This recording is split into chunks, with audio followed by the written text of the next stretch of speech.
Yo, so Nick Fuentes just went on Piers Morgan, and it was wild. I personally think Nick Fuentes destroyed Piers Morgan, but Piers Morgan is a fucking idiot. But that's besides the point. There was one thing that he said that I've been screaming at the top of my lungs on this channel and on Instagram when I make videos that are more thought out. And it's that Nick Fuentes is not who you think he is. You know, if you watch him, he is who you think he is.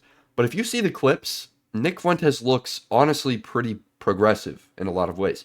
He's not a fan of free market capitalism. He's not a fan of Israel. And those two things make a lot of people like him because they are very populist in this day and age. Hating Israel because it's doing a genocide, it's an ethno state. They meddle in our politics. Countless things that they do are horrible and terrible, and we hate it. Leftists hate it, right-leaning people are starting to hate it now, mostly started by Nick Fuentes on the right. But the thing is, Nick Fuentes does not hate Israel because it's a fascist ethno-state doing a genocide. He hates Israel because they're not him. That's why he hates Israel. They're not white Christians doing a genocide. They're not white Catholics doing a genocide. Because if white Catholics were doing a genocide, that would be good. Because we are spreading the word of God. You know, that's what he would say. And that's why he thinks things like Manifest Destiny are horrific, but good, for the greater good. And I think this really just shows who Nick Fuentes really is. All of these clips of him saying he hates women, you know, thinks that black people should go to jail, this is not surprising. Nick Fuentes, we knew this, right? But when he talks about Israel in this interview, and I'm about to show you the clip, listen to it and think about what this implies. All right, let's see it. And here's the difference. In Israel, they have my politics. In Israel, they want to maintain a Jewish majority. If they had it their way, it would only be Jewish people. They're fighting like hell so that Jewish people can have as much territory, a Jewish state. They can be proudly Jewish in their own land. Whereas in America, we are being besieged by 10 million. You hear that? In Israel, they have my politics, is what Nick Fuentes says. In Israel, they have my politics. They want to maintain a Jewish majority. They're going to fight like hell so the Jewish people can have as much territory. That's what he wants the white people to do. Let's finish this clip.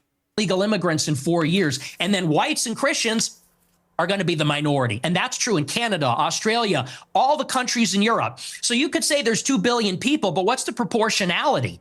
What is the percentage of people being born that are white? Where's the arrow pointing? Where are we going to be in 50 years? In 50 years, there might be in Israel. In 50 years, there isn't going to be a white Christendom. You don't believe at the God, shut the fuck up, Piers Morgan. I hope it's clear now, the argument that I've been trying to make. If you go on my channel, you'll see the videos I've made.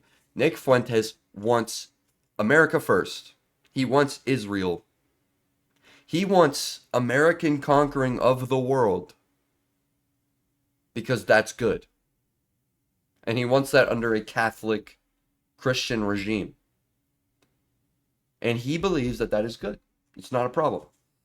And he says he's not hateful. What policy comes with that?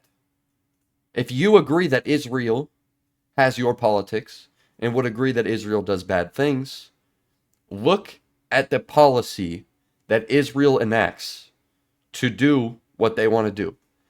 We would all agree that's wrong, because it is. But Nick Fuentes wants it. Fucking stupid. You know, I honestly think he would agree with me. He'd say, yeah, that is what I want. But no, that's not violent because we're doing a peaceful religion. That makes no sense. Alright, I'm making a straw man now, but this pisses me off because I've been saying this. He admits it now, and nobody can see that what he wants to do will lead to terrible outcomes, horrible policy, and just because he's a populist does not make him a good person. Have a good day.